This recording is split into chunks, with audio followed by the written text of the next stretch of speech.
Good morning. On this bowl of Question Crunch, I talked to my friend Maggie. We talk about her amazing artwork, our love of the spooky season, and the fun of becoming a sea witch.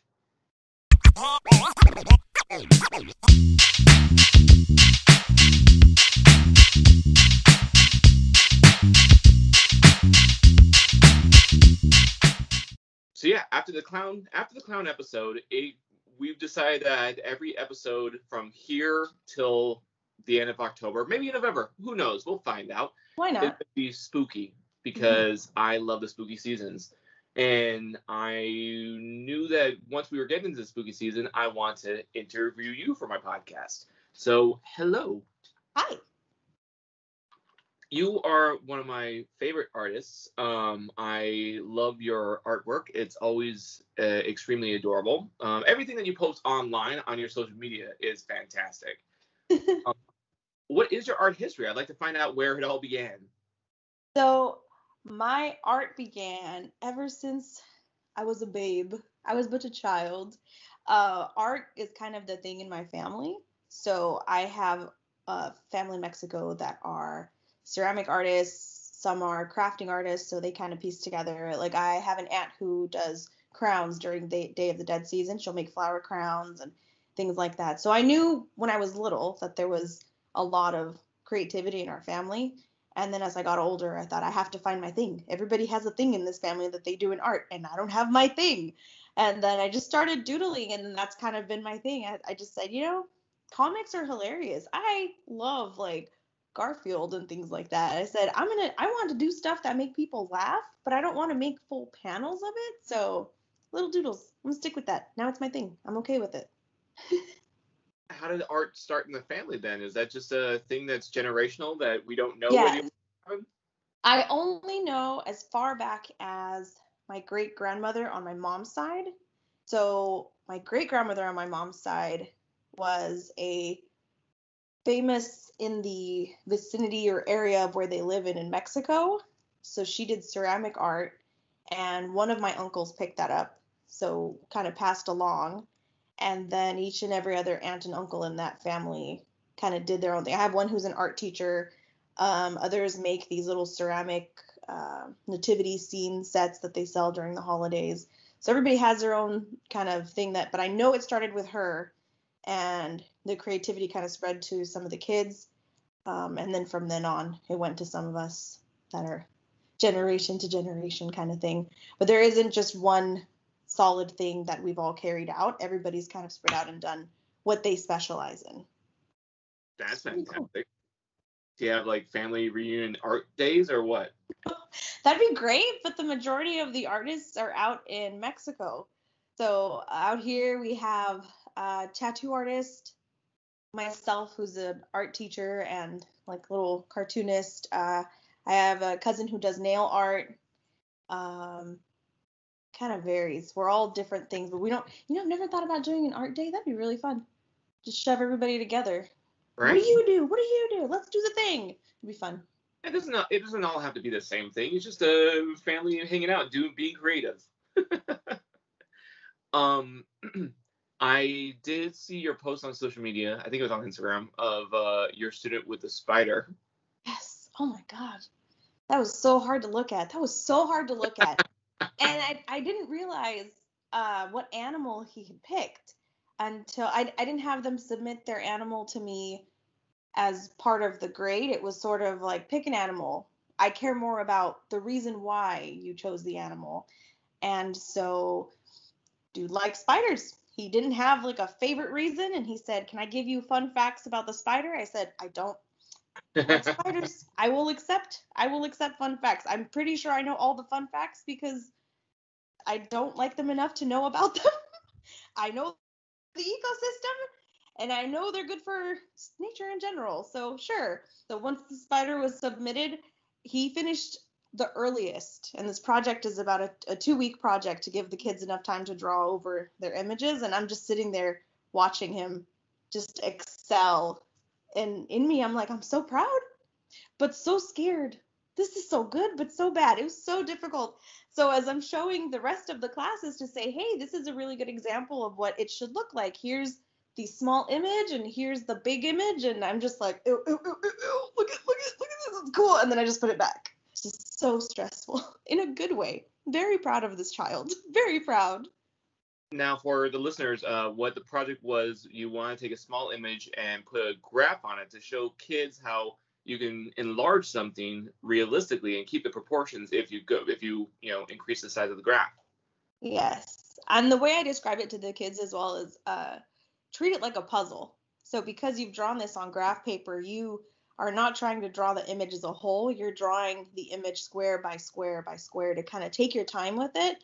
And then once you see it, it's enlarged now with the size. So there's a lot of measuring involved, and I'm trying to show them, hey, we cross other subjects. Art's not just about art, it's about math, it's about science, and it's really fun.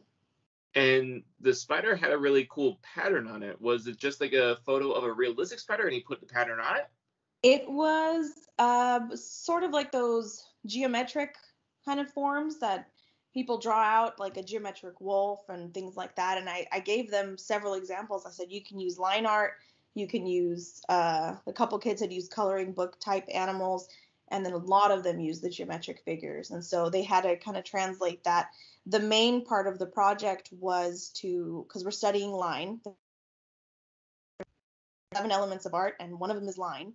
And I told them, hey, you guys, animals cool, but I really care about the patterns. So you have to come up with some unique patterns. I had them take notes where we kind of practice different types of line. And then from then on, I said, this is your notes. When you look at your big paper and you're ready to create your pattern, refer back to these guys.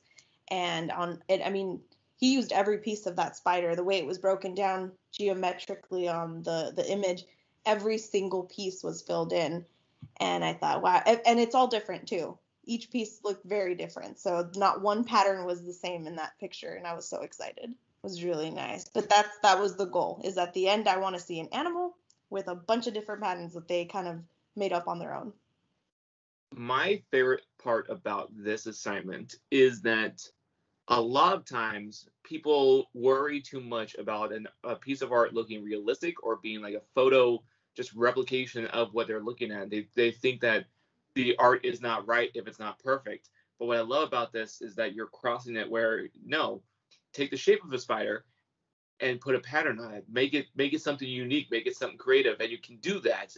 Art does not have to be intimidating. It could be something silly, that like a spider with a pattern on it, and I absolutely love that. Yes, it's good.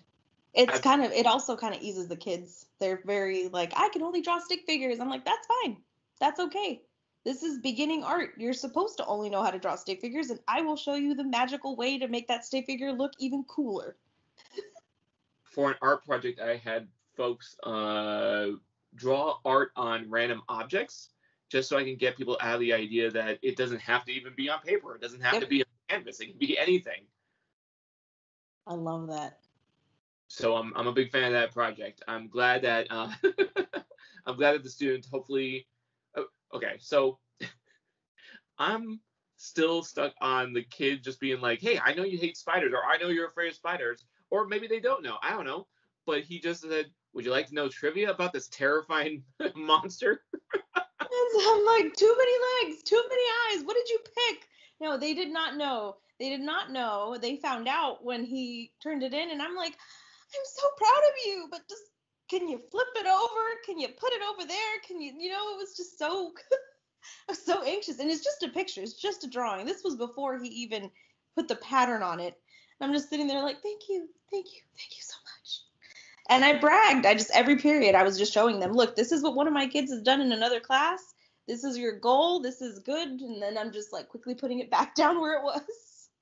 It was really good. What's your favorite art medium to use? I love to use markers. I feel like it gives a very graphic design look to certain artworks. I do rough sketches with pencil, and then I just go in with marker to sharpen a lot of what I've drawn already. But I also do sculpture and ceramics. So clay is another favorite. I love working with paper. I was in an origami phase for so long. I can't tell you how many origami cranes I made. Oh my gosh, it was insane. I still have a kind of like a diorama of just a bunch of origami cranes that I had lined up in a way that it made the shape of an origami crane too. Oh my I was god. obsessed. I was obsessed. But yeah, origamiception is what I try to think of when I made that. But I'd have to say marker and paper, a lot of paper. Is there a specific tip to the marker that you want? I prefer using kind of like a medium fine tip marker. The big bold ones are great to do on larger scale projects, but since I keep my drawings to about this big, it's usually on a sticky note or some sort of office supply. That's just my favorite thing to do. I'm trying to encourage people to see, hey, look, I did it with highlighters. I did it with a little Sharpie. You could do this at home with anything. It doesn't have to be, the super fancy $7 marker on really beautiful Bristol paper. It's cool. Sticky note, highlighter. You're good. I kind of want to see an attempt to use a Magnum marker on a sticky note. I'll have to turn it at different angles. You know what? Challenge accepted. Challenge accepted. I will try that. Good luck. I do have a Magnum marker. Good luck, because I recently used a Magnum marker because I dressed up as Mad Hatter, and so I drew, because it's a big piece of thing, so I wanted to have the nice thick lines, so I used the Magnum marker on that. I'm just wondering how chaotic it would look if I did a smaller drawing and try to use a Magnum marker. Okay, so would we try to focus on the tip of the Magnum marker, or would we just want to make it completely chaotic? Get creative. Try different angles with the Magnum marker, because I know you can get a fine tip, a bold tip, and a medium tip out of it. But doing that fine tip would be a pain in the ass. Yeah. Yes. Very gently, very slowly. Certain angle. It's fine. It's fine. This is how you'll see me draw when I do it. It's gonna be good. Yeah, I put a mental image of me also being at a weird angle to try to get that delicate, like, I just need that corner. Very gently. Very gently.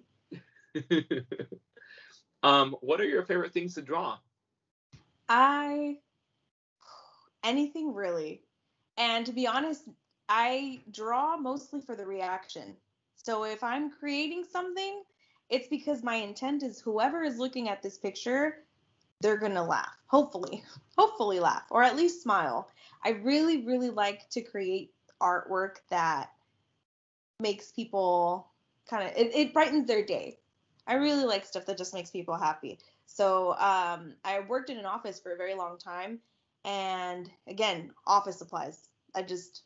Not that I wasted them, but I kind of wasted them. So I'd have days where I'd sit down and just do a quick doodle and kind of run by one of my coworkers' desks and just slap a sticky note on their desk and walk away. And a couple minutes later, they're back at their desk, and I just hear ha ha ha from like the way across the office, and I'm like, yes, accepted. I think one of my favorite ones that I drew was a spooky Dookie. I don't even remember how the joke came about, but I think we were talking about if you take a number 2 in October, this is what you would call it. You wouldn't call it a number 2. You would call it a spooky. A number 2? What's a number 2? I'm sorry, I'm bad with numbers. Not good at math. Not good at math? Yeah, I don't know. You take a dump, sir. You're gonna call it a spooky Dookie in October. Thank you for that. Yes. I was very. And I made sure that Dookie looked like a blob, was as detailed as I could possibly be.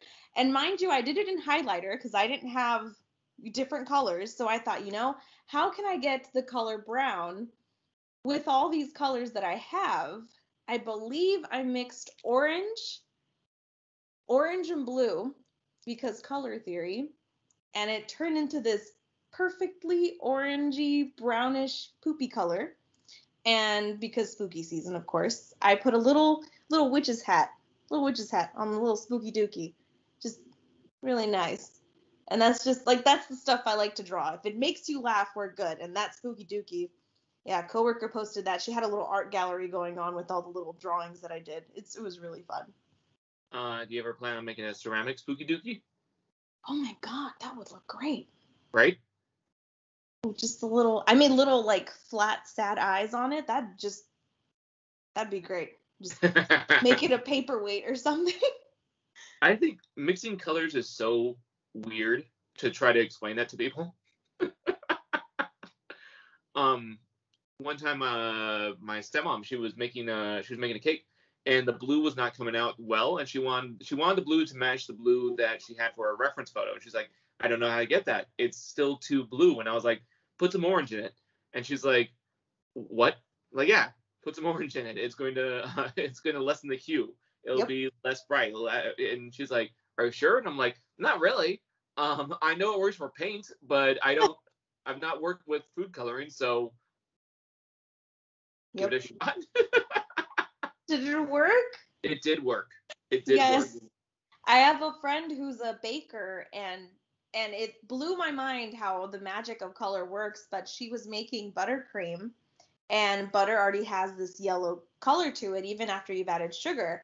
And she was talking about how, well, if you get this weird yellow tint and you need a pure white buttercream, you add a drop of violet, just like a tiny hint of violet, because violet and yellow are complementary colors, and so it kind of balances the color of it. Yeah. And it turns the buttercream white, like a bright white. Of course, if you add too much of it, it starts to tint into like the color purple or violet, but it was crazy just seeing the combination of it just start to go from this very yellowy color to a beautiful bright white. I'm like, color magic, food, amazing. Those are my two favorite things. It's great. Really nice. I knew that yellow muted. I knew that violet would mute out yellow or cancel them out. I don't know the actual term for it, but I did not know it would make it like a bright white. That's really rad.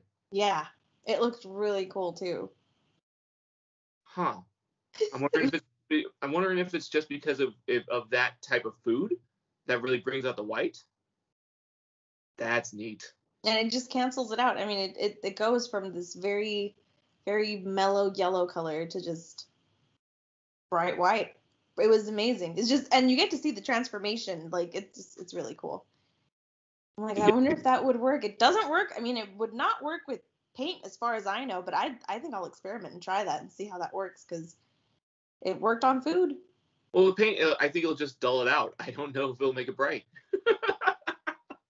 It was so weird. So you are the first non-clown.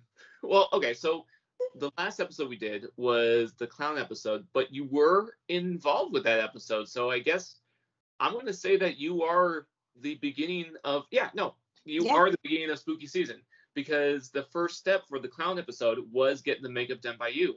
Yeah. So I'm happy that you began the spooky season for QuestionCrunch. I have started this all. How was that, by the way? How was the glue on your eyebrows when you had to? So I was so worried. No, it came off really well. It came off easier than I thought. Like, I just kept on watching it, and it was really remarkable how, I'm not gonna say easy, but it was a lot less difficult to get out than I thought it was going to be. That's good. Because I still had it really caked on, so I just had to keep on scrubbing it. But it didn't last the hours I thought it was going to. Good. Oh my gosh. So we are into the spooky season, or at least, for spooky people, we are into the spooky season. I don't care what anyone else says. It kickstarted in August for me. I mean, halfway through August, I said, where are my boxes? I got to start putting out pumpkins. Summer's over. We're good. We're good. We're done. No. I'm going to draw a comic, and I was going to draw a comic of me shoving Persephone down to the underworld, down to Hades, because I'm like, nope, we're done with summer. Fuck this shit. I'm done. Bye. Just yeet her out. But I was like, that sounds horrible for me to pick up Persephone and just chuck her. My goodness. I said, the first day of fall is in September. I can wait. I'm going to have her do it in a very consensual way to actually walk down the underworld. But I'm going to do it because I'm just like, nope, I am done with summer. I'm tired of summer. I want colder weather. Yeah. Have you ever been to a place where the colder weather. Okay, so I went to Boston one year. I went to for Halloween. I went to Boston, and it was so cold. And when I saw a patch of light, I was like, okay, good. And I ran over to the patch of light and tried to get warm, but their light isn't warm. Oh my gosh. Yeah, I touched the wall even because like the light was there, so I touched the wall and the wall did not warm whatsoever. I'm like, how are you doing this? This doesn't make any sense. Where light to still be cold. It's just science, some sort of science. I'm sure somebody can explain that. Sounds fine. Versus California, I feel like I never get sick of cold weather in California because all I have to do is find a patch of light and I'll get warm enough. We'll be fine. It's easier to get warm than it is to get cold. The summer hits and blast in the AC. Winter comes, it's fine.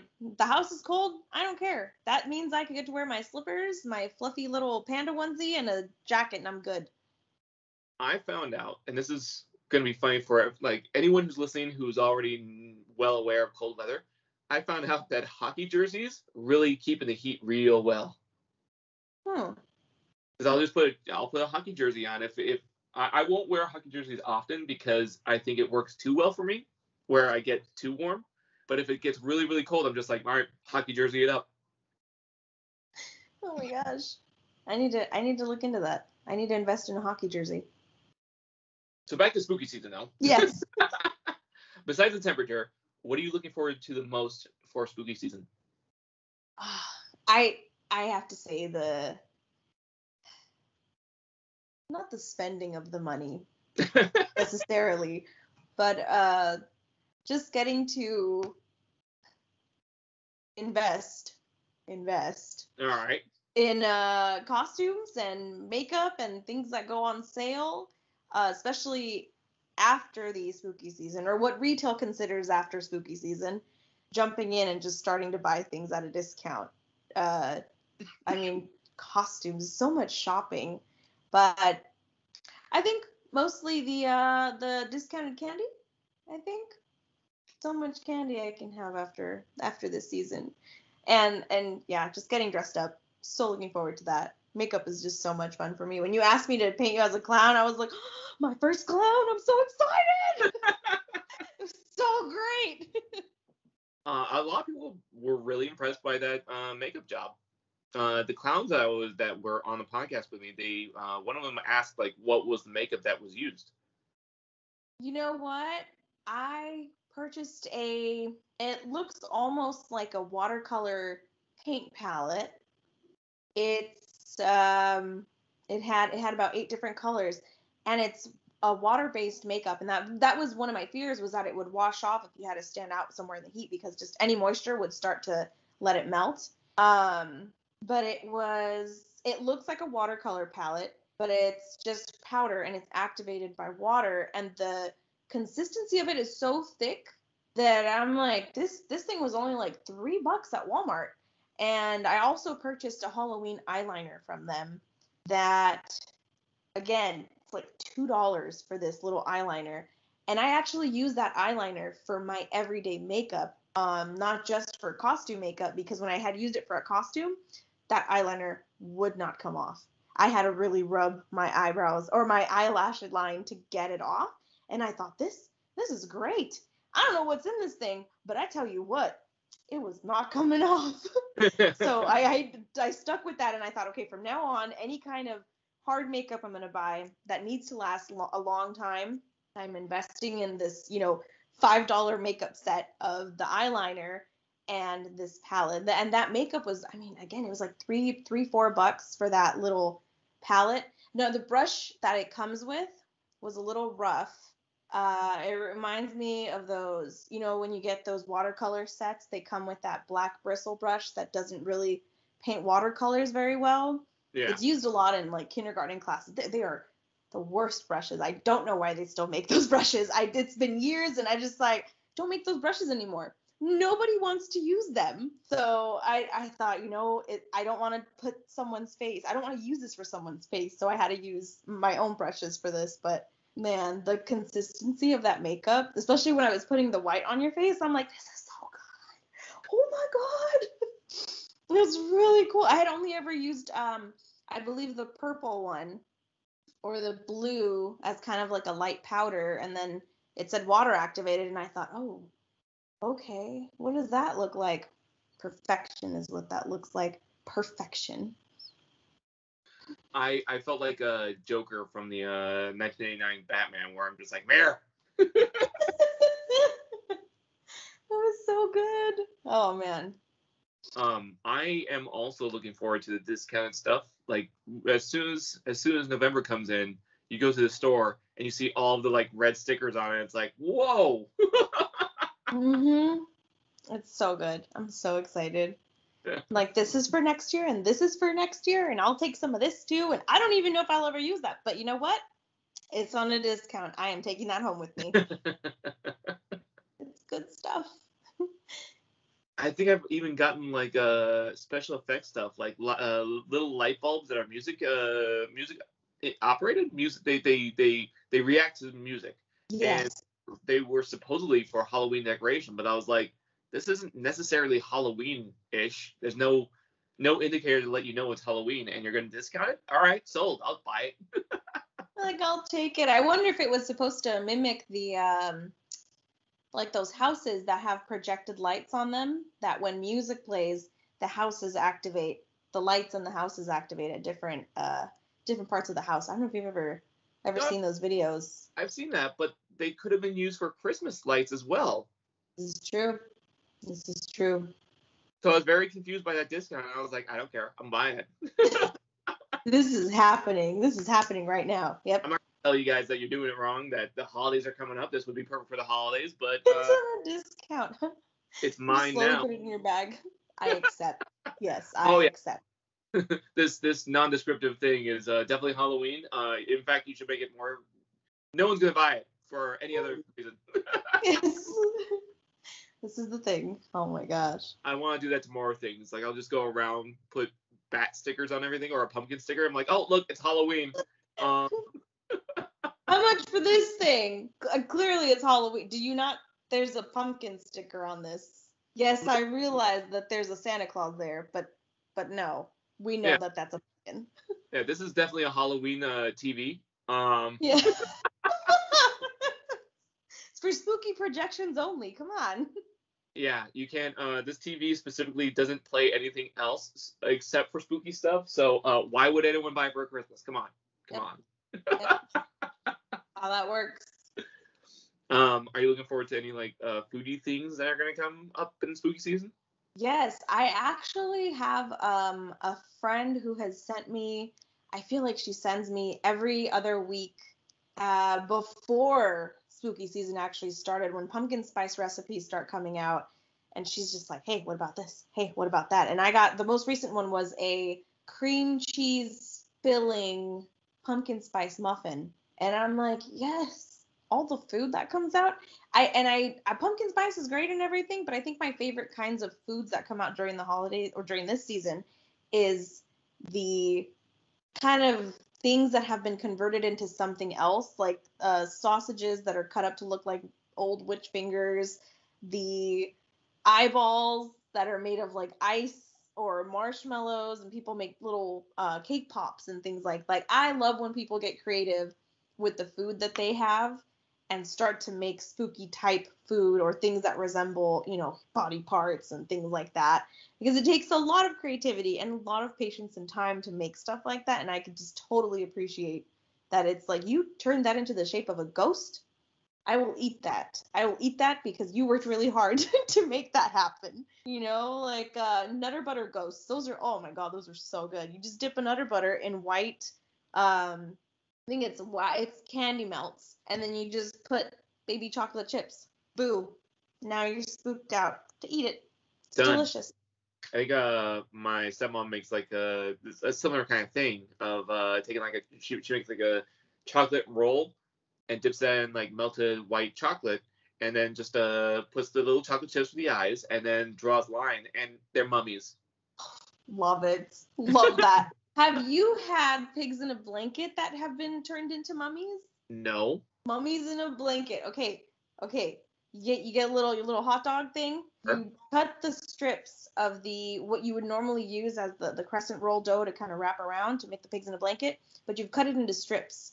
You kind of roll it around different parts of the hot dog, cook it, do whatever you're going to do. It starts to puff up. It looks really cute like a little mummy. And then with mustard, you make little mustard eyes or ketchup. And they look like little eyeballs on the mummy. And the mummy's just wrapped up in crescent roll dough. It's so good. So spooky. Now, does the dough expand enough to be able to hide the wrapping, or do you keep some space between them? You keep a little bit of space between them. Like if you wouldn't use an entire crescent roll triangle because then you would definitely cover up the whole thing. Yeah. So you grab a couple strips, wrap it all around, bake that sucker, and when it comes out, eyes, done. Adorable. Fantastic. I actually recorded a video that I didn't post last year, but I recorded it last year. So I've got a big beard, so it's going to be really weird posting it now. But Sir, you grew that very fast. Yeah. Have you had salsa and cream cheese together? Yes, I did. I do salsa and sour cream, but... So I did something really gross, and I don't regret it, but I don't ever plan on doing it again. I had pumpkin spice cream cheese and salsa. Sir. Yeah. Was it worth it? It's worth it for that reaction that you just did. I did not know you were gonna take a hard left turn on that right there. I was just like, yeah, cream cheese and salsa. That sounds normal. That's great. Yeah. I don't understand what the problem is here. And then pumpkin spice, and I thought, oh no, what? but salsa can already be spicy. I think we're good. I think your spice is covered there. I was not anticipating pumpkin spice salsa cream cheese mix. And that's kind of the setup I want to do, because I took a photo of I'm going to post a photo of the salsa, so people have that, that false sense of security when they get the salsa. They're like, yeah, I like salsa, whatever. And you swipe to the right, and it's like, okay, cream cheese. What cream? That's pumpkin spice. What are you going to do, Jimmy? And then you swipe, and mix it, and eat it. What color? What was the cream cheese? Was the pumpkin spice cream cheese like an orange color with the red salsa? Yeah. It was not enticing. I'm just picturing this like nearly vomit colored salsa, like, this is good stuff. This is good call. Because that cream cheese is not like, it's not like an appetizing orange or anything. It's not like a natural orange. It's a very, very bright white orange, so it makes it kind of like a neon, like grayish. No, not neon. It's so white. It's like it's white but with a tint of orange, and so you mix it with the red, and it's not appetizing. I'm looking forward to seeing what that looked like. It did not taste as bad as I thought it was going to be. It was very interesting taste, but I will never have it again. Never again. Yeah. Unlike the pumpkin spice eggnog, that one I can tell you I can tell you that off the back. That was gross. Huh. I'm not too big of a fan of eggnog to begin with. So putting something I don't truly care about with something I do care about. I probably would not like it either. Yeah, it's strange because like I feel like you get your body ready for the eggnog flavor, and so when I had that pumpkin spice eggnog flavor, I was like, oh no, that's because like I know my friend really hates pumpkin spice, so I bought the eggnog because I want to pour it on myself, and I was like, before I do this, I want to take a drink just so I can know what it's like. I took a drink, I was like, I don't like this. It's gonna be a no for me. Thanks. Yeah. But I dumped it on myself and I pretended like I liked it just because I wanted to, mock my friend. I even tagged him in the post. But no, I don't ever want to spend money on that ever again. That's never gonna happen again. That one I regret. That one is definitely regret. The pumpkin spice salsa thing is not too regrettable, but never again. I'm okay. I'm all right. My curiosity has been taken care of. You can cross your list of things you pumpkin spice. We're good. Yeah. The pumpkin spice I always recommend to people is, and I even talked about this at the party last night. Frosted mini wheats is delicious. Oh my god, with pumpkin spice? Yeah. Oh. Oh my god. I need to buy that like yesterday. Yeah. If you're gonna get one cereal, because I know Cheerios has pumpkin spice. Yeah. I recommend frosted mini wheats. Pumpkin spice frosted mini wheats.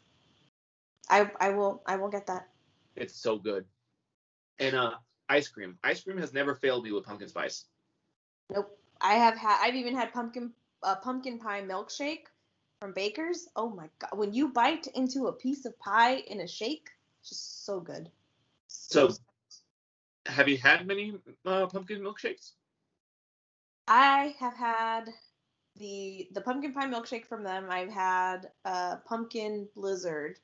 A lot of pumpkin mixed with ice cream type stuff.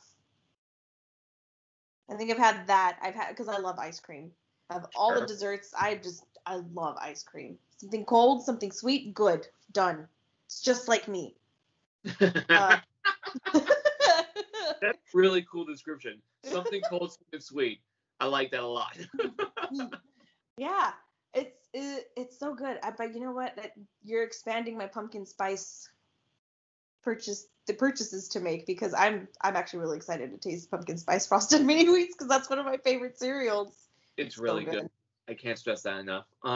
But I'm gonna have to go visit Baker's this year, because I did not know. Like I've had pumpkin spice milkshake at Jack in the Box. It was delicious. Yeah, their shakes never fail me. So yeah. Good. But I want to try Baker's now. It's super bomb. And for long, because I'm lactose intolerant, and so for the longest time, I didn't have any milkshakes for most of my life. And someone's like, "Hey, you know there's lactate pills." Yes. Yeah, I am also lactose intolerant, and what I like to say is, I'm only allergic enough that really the only person that's in danger is my husband.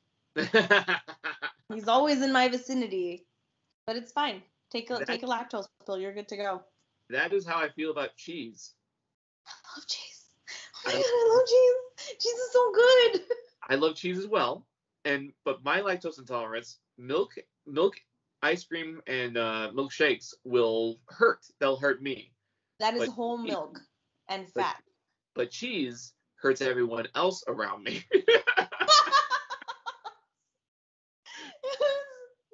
I just want to apologize for what's going to come out of my body in the next few minutes. Give me that mozzarella. Oh, I don't apologize. They consent. Oh my goodness. They clicked, I agree. This is on you. This is on you. I'm sorry that you didn't read the fine print on our friendship. This was bound to happen. Sorry. Oh my goodness. So I've seen one of my favorite things, besides the artwork on your social media, is the costumes that you've worn. Yes. What has been your favorite costume, or at least one of your favorite costumes that you've worn? I have my most favorite to have worn was it's a hard tie between my Snow White costume and the Ursula one I did for Disney. That one I didn't get to keep, even though it was true to my size, because they like to keep all the things that they use on sets. So I couldn't get it back. Thankfully, the artist that did my makeup, his name is Daniel. Super, super sweet guy. Oh my goodness. If I needed to be a model for someone again, I would totally. He's like, hey, you want to go? Yes. Just don't even, you don't have to ask. Yes. Super nice, super patient. And, every couple of minutes just checking on me. Do you want water? Are you okay? Because, that Ursula makeup took hours to do. Just hours of just sitting in a chair and getting it all done. But the Snow White, when I wear the Snow White costume, I get a lot of reactions with that one. I wore it when I worked at an office, and we had some meetings that were happening that day. So I was the receptionist at the time. I'm going up and just greeting everybody, hi, how are you? Come on in. Here's the room, and blah, blah, blah. I felt like I was in character walking around and just like, follow me, and just running around. And it was really cool. But just the reactions I always get is, oh, you look like her. Oh, can I take a picture of you to send to my kid? And I'm just like, yes, please. This is why I wear costumes. I get to be a different person. It's really fun. But Snow White's been the most fun. Although I was only Ursula once. That one was it was just a great experience to have. The wig was so heavy, but I felt so tall. The wig was just giant. It was just so great. It was really fun. It's hard tie between Snow White and Ursula for sure. I've been infinitely jealous of your Ursula costume ever since you posted it. Because Ursula is my favorite Disney villain, and I'm just like, I would love to dress up as Ursula one year. That would be really cool. And that wig is amazing. It is so cool. Yes. Daniel worked on a lot of the stuff that I got to wear. The gloves, I don't know if you saw, the gloves had nails on them. I did. Yeah, he's so creative.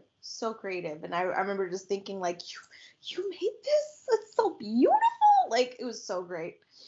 I watched that video on loop for a while because, like, even like your gestures and whatnot, I'm just wondering how much of that was the costume just inspiring you to move in a certain way. It was just really perfect. The producers that I worked with, they were really the producer that I worked with. He was really nice. His name is Pablo. He was very like, hey, do your own thing, but remember her personality. Like, we're trying to capture her. So when we had to start doing the opening where she was, I believe the name is Vanessa when she's not Ursula. Could be wrong. But that part was like, you're plotting, you're doing something. I said, okay, cool. We're going to spin the chair and you're going to have to, and the spinning the chair part, we did that multiple times. I was very dizzy, but it was worth it. You have to be evil. And I thought, okay, let me try to remember the movie. How evil was she? She did this eyebrow thing. I remember she did the eyebrow thing and she was being suspicious.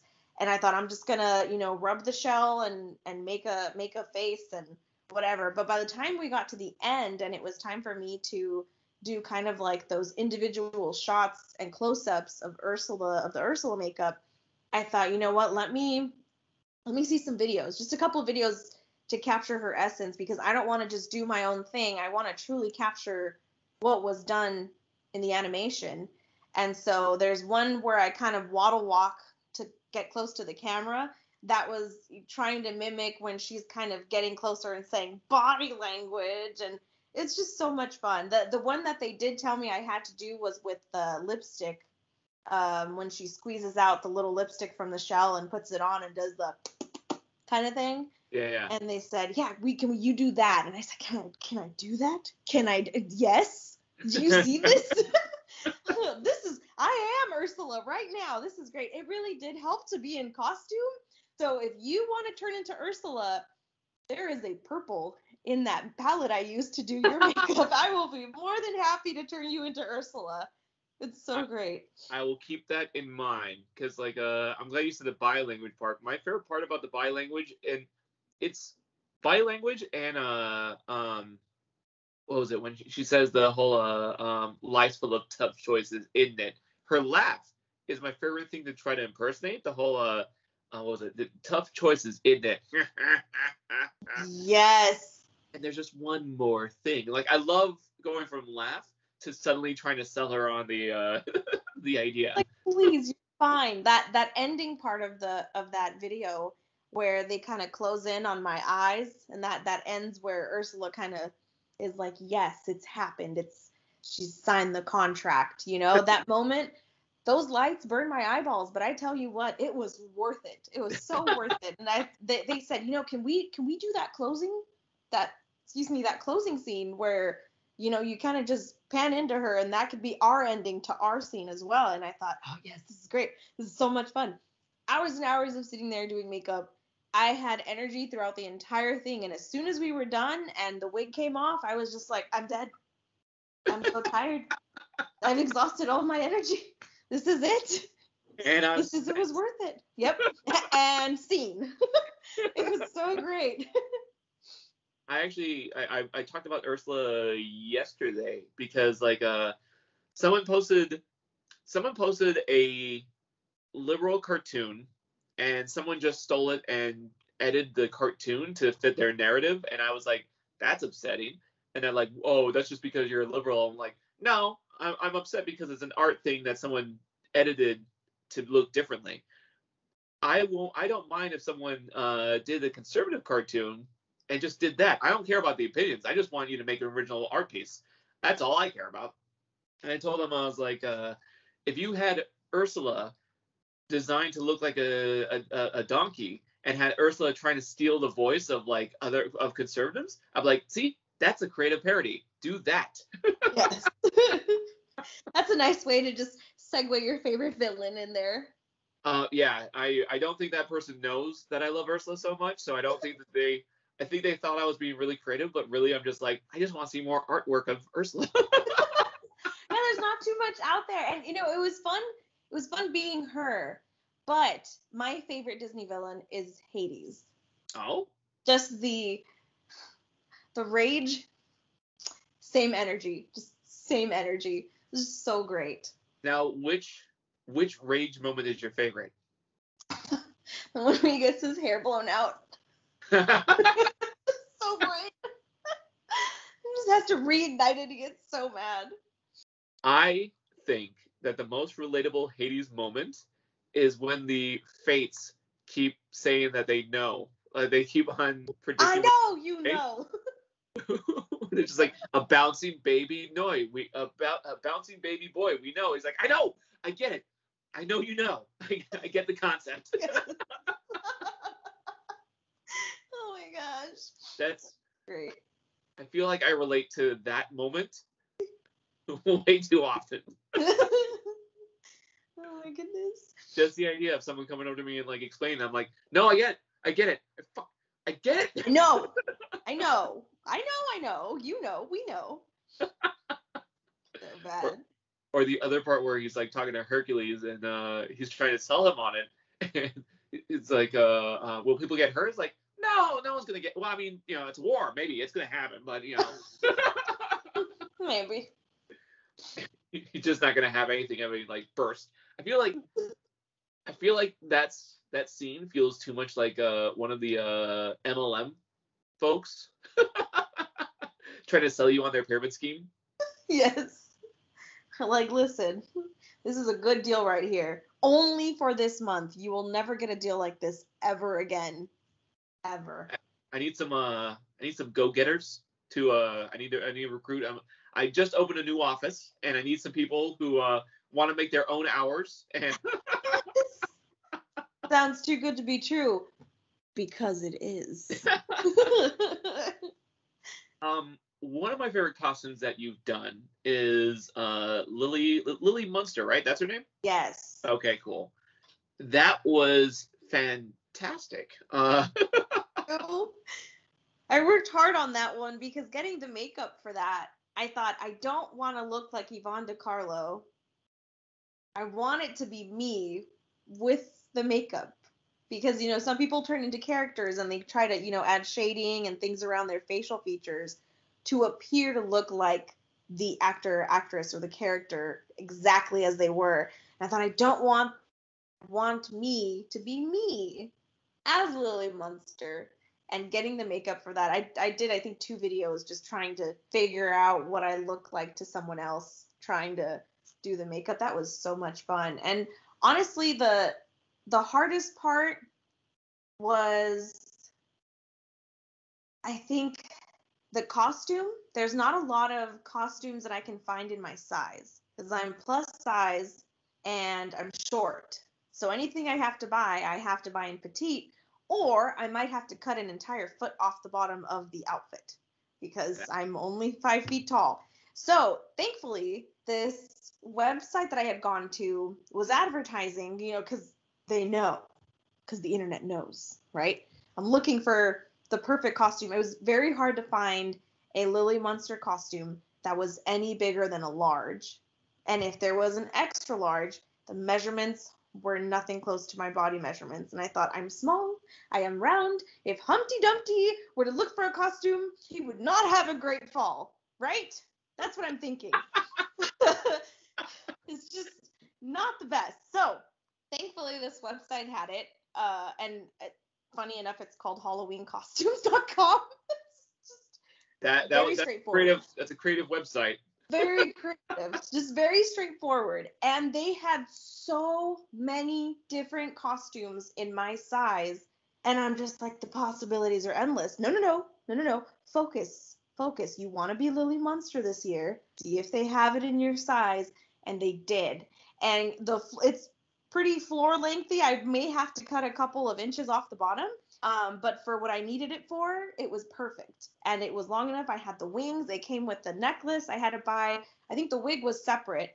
But I mean, they even included the little widow's peak on the wig. And I thought the detail on this thing, and it was just so worth it. It was so worth it. Lily Munster, my first year dressing up as her was last year. And I thought I might just dress up as her at least every other year, because it was just worth it all the time. All the time. I agree that you didn't do it to look like a certain actor doing that character. It was you as Lily, and you captured it really fantastically. That's one of my favorite costumes because it's great. I'm glad that you were able to get a costume for her. I'm glad that you were able to find that costume, because that's unfortunate that costume places a lot of times don't think about the different sizes that are out there. Nope. A lot of the times they stop. There are a few that are starting to include larger body sizes, but it's very, very difficult. Very difficult. I'm a plus petite. Is that a thing? I know it sounds crazy, but we exist. We are small nuggets. We exist. If you had to make a buddy cop movie of two spooky female characters, who would you choose? Are we talking animated spooky female characters or live action spooky female characters? I'll take either. Okay. If we are doing animated, it would be Phantasma from the Ghoul School. And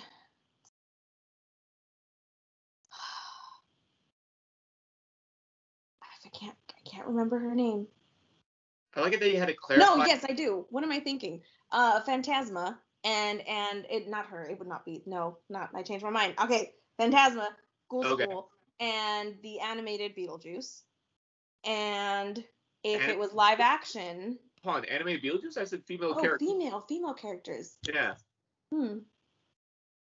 Phantasma's she's just a good time. Yeah, I dig it. I can handle just her by herself. No, it's a buddy cop film. That's buddy cop. We're not doing Die Hard here. Come on, the rules. Just giggling in all the air vents and floating through. I think it's funny that you said you had to clarify, can we do animated? Like, I'd say no to animated. Right. No, right. You're right. Yeah, it would be... I'm too Velma. What? Velma. I can take that. Velma. I will do Velma and Phantasma. Got the brains, got the comedy. I was thinking more like monsters, but I'll take Velma. Velma's cool. Velma would work. Live action, I would do Elvira. Nice. I would do Elvira and Lily Munster. That'd be rad. Comedy. I'm glad you mentioned Elvira, because you mentioned Elvira and Velma. Nice, because I still need to buy the Halloween Scooby-Doo movie that came out last year. Because have you seen the trailer for that movie? I have not. It's like a collection of everything I ever wanted, and I don't know why someone was reading my wish list. It's just weird, because the trailer came out, and I was like, "Oh, cool! It's Elvira and Scooby-Doo. All right, I dig that." And then a scarecrow shows up, and I was like, "Oh, that looks like the bad guy, the villain from Batman." And then Velma says, "Oh, that's we've encountered him before. It's Professor Crane from Gotham." I'm like, "What? It's really?" Like all my favorite things. Yeah, it was a Halloween special, Scooby-Doo, Elvira, Scarecrow from Batman, and then Bill Nye shows up, and I'm like, now you're just being ridiculous. What? That's insane. And it was just her birthday. Not Elvira the character, but Cassandra. Yeah, I don't remember her name. I don't want to butcher the last. I'm not gonna say the last name. I don't remember off the top of my head, but it was just her birthday a couple days ago. Yeah. Well, I mean, when this airs, it's not. It'll be weeks ago. Many weeks ago. What depressing / sad / I didn't know how to pronounce I didn't know how to describe this movie. The point is that I want to get a depressing movie that you're gonna make pumpkin spiced. Which depressing movie would you pumpkin spice? Oh, easy. Atonement. that movie, I'm not, you know this, but people listening don't know this about me. I'm not very media movie inclined. What? I didn't watch TV and movies for a good couple of years in my life, and when I was younger, I really only watched cartoons. So a lot of classic movies, I had no idea. So I watched Atonement for the first time, maybe about a month ago. And I watched it with my sister-in-law. She said, there's all these movies that you haven't seen yet. Let me just show you this, and that. I thought, cool, let's watch it. Oh my God, I love these actors. This is great. I'm having a good time. What is happening? They died? It just went downhill so hard. That movie went downhill so hard that if I can pumpkin spice just for it to be palatable for me to watch again, I promised myself I would never watch that movie again. I was just like, this is just so sad. Yeah, Atonement, pumpkin spice that. Who made you watch it? My sister-in-law. Okay, so I've never made anyone watch a sad movie before. That sounds so weird. Like, hey, here's a movie. We were on a kick. We were just thinking about movies that I hadn't seen, and I don't even remember how we came across it. We watched Memoirs of a Geisha. We watched.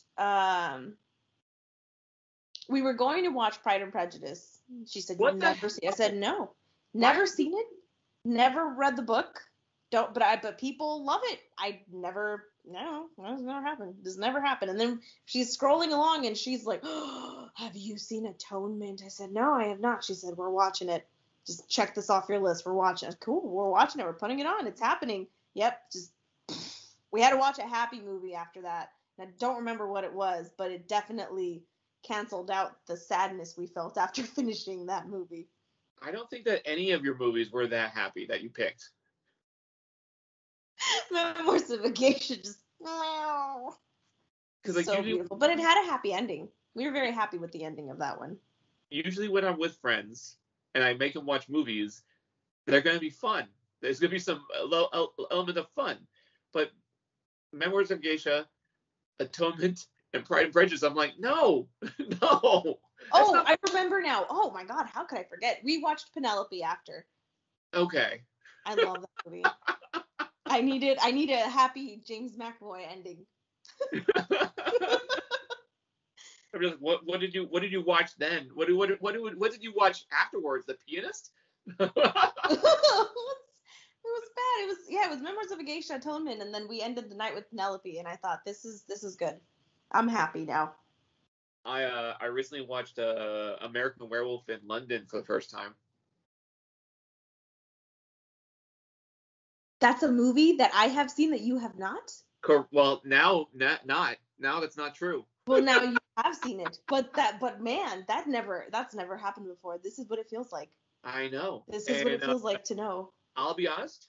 I've kept that a secret because I know I have a lot of spooky friends and they all love that movie, and I don't say it. I never said anything about it because I don't want anyone mad at me for not watching it. But the special effects, right? The special effects. For the time that thing came, so good. It was so good. Well, not even the special effects. That first scene when they're walking around the moors and they just hear the wolf like howling and whatnot. It's just visually well done, and having them not see the werewolf while they're walking through the moors, it was very intense. The lighting was intense. The fog that they put in there was intense. Well done. And the cut to the end credits was amazing. I was like the really energetic song pop out of nowhere when he died. Spoiler alert: the werewolf doesn't live. The werewolf will not return in the next Avengers movie. Oh, nope. We're done. It's fine. It's over. I feel like we're getting to the point where you can't watch a movie without someone from the Marvel Universe in it. Mm-hmm. It's possible. Because I watched that movie and the nurse started talking. I was like, I know that voice. Where do I know that voice? And sure enough, she was in the World Council in the first Avengers and Winter Soldier. Yep.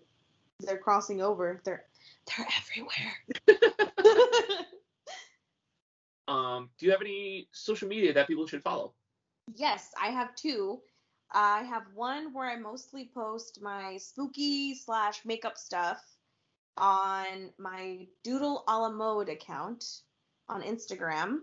Then the other Instagram account that I have is more of my art teacher, magic, make stuff kind of thing, is my Little Miss Magy, at Little Miss Magy on Instagram as well.